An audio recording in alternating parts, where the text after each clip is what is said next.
Graça e paz, meus irmãos. Hoje nós vamos falar sobre um versículo, vamos fazer a exegese desse versículo, que está lá em João, capítulo 1, no versículo 29.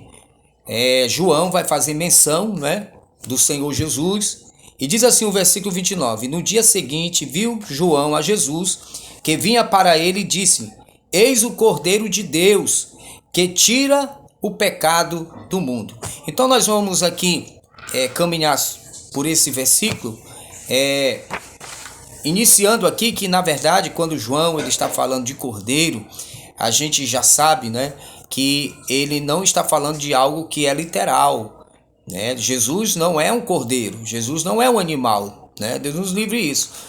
Mas ele está falando algo alegórico, uma alegoria, fazendo alegoria do cordeiro. Porém, nós devemos atentar muito bem para aquilo que João está falando aqui, que na verdade quando João ele está dizendo assim, eis o Cordeiro de Deus que tira o pecado do mundo, João aqui, João Batista, ele está lembrando ali da imagem do templo, ou seja, dos corbanotes, dos sacrifícios que eram feitos lá no templo sagrado. Também nos seus dias, né, que nos dias de João Batista o templo estava lá.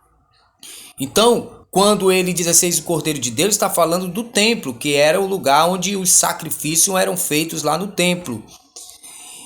Então, quando a gente observa a exegese desse versículo, a gente tem que prestar muito bem naquilo que nós estamos lendo. Porque quando nós vamos lá para o capítulo 12 de Êxodo, Deus lá também ele vai constituir o Pêssah, que é a Páscoa, né? A palavra Pêssah significa salto. E ele vai dizer para Arão e para Moisés e Arão, que eles deveriam ali falar a toda a comunidade de Israel, que no 10º mês, né, que é o mês de Nissan, que é o mês no nosso calendário, o mês gregoriano, o mês de abril, né? Que todo o mês, o 10º dia deste mês, todo homem deverá separar um cordeiro, um cabrito, ou um cordeiro ou um cabrito para a sua família, um para cada casa. Se uma família for pequena demais para um animal, será um animal inteiro. Se for a família for grande demais, deve dividi-lo com o seu vizinho mais próximo, conforme o número de pessoas e conforme o que cada um puder comer. O animal escolhido será macho de 1 ano, sem defeito, e pode ser um cordeiro ou um cabrito. Aí o Eterno diz, guardem-no até o 14º dia do mês, quando toda a comunidade de Israel irá sacrificá-lo ao pôr do sol.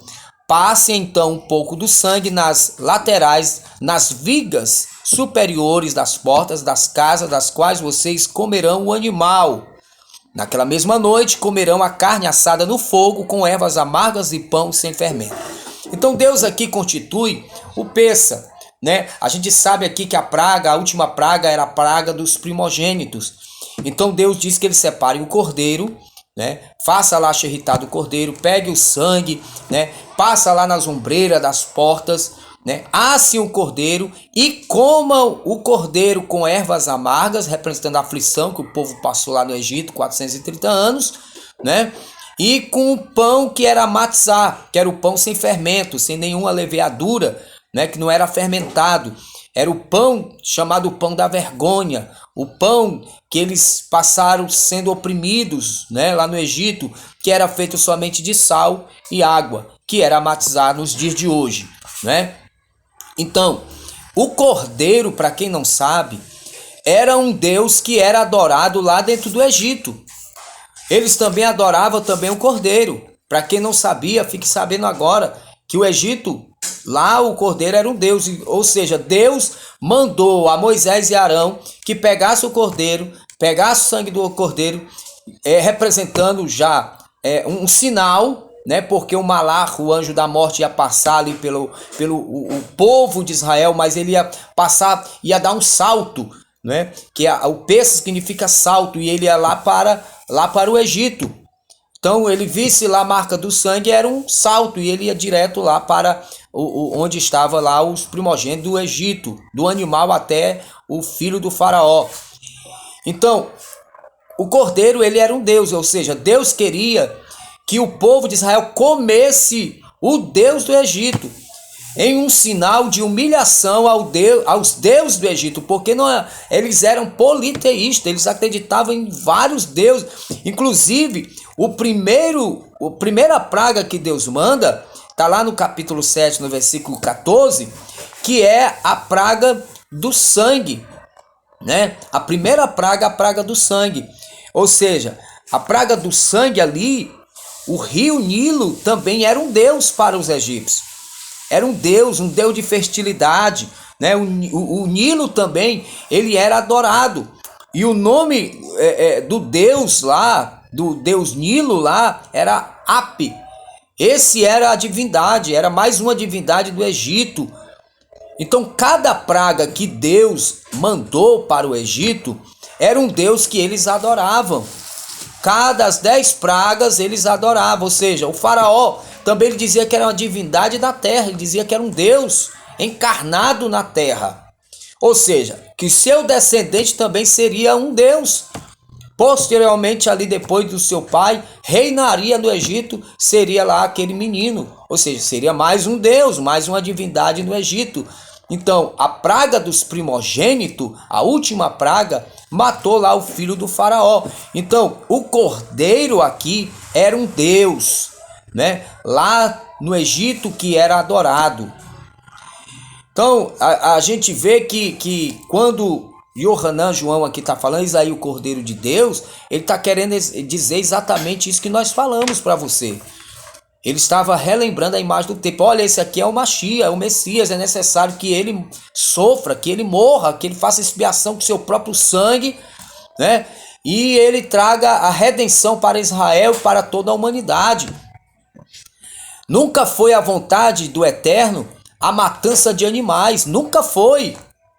Mas o homem, com seus delitos, seus pecados, foi necessário que ficou entre o animal e o homem.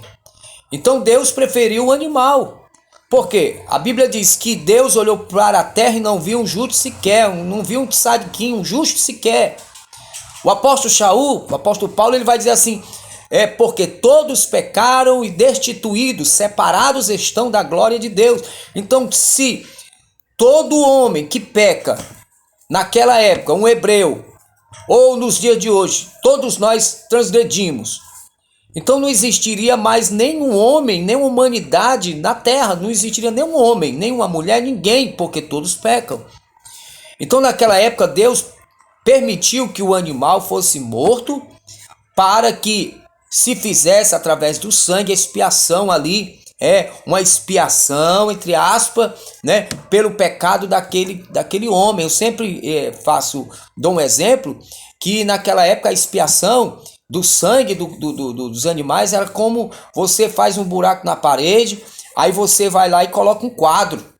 Ficou bonito, o quadro está tampando o buraco, mas você tirar o quadro, o buraco está lá, continua lá. Então assim era a expiação, ou seja, ficou tão enojado nos dias do profeta Isaías, que o povo pecava, né, voluntariamente e ia levando lá bicho lá, né? Ou seja, naquela época um animal, ele era caríssimo, era como fosse o transporte da família. Então ele levava as cargas, ele levava a comida, ele que levava a água. Então ele era como fosse o carro de hoje, né? Então era caro. E todo o hebreu que pecava, ele tinha que levar lá um cordeiro, se ele fosse mais rico, que era o caso dos sacerdotes, né? O sumo sacerdote que era rico, né? Que naquela época o sumo sacerdote tinha que ser, não podia ser um pobre lá do meio de Israel, não. Ele tinha que ter uma qualidade de vida, uma moral de vida financeiramente boa no meio de Israel. É o tanto que quando vai falar dos sacrifícios pelo pecado, que fala ao israelita, ao povo, quando o homem tiver pecado involuntário contra uma prescrição do Senhor, fazendo uma das coisas que ele proibiu, se aquele que tiver pecado for um sacerdote ungido, um Kohen, ungido. Aí diz que, aqui no Levítico capítulo 4, diz que ungido de maneira que o povo se torne culpado, oferecerá ao Senhor por sua transgressão um novilho, sem defeito como sacrifício de expiação.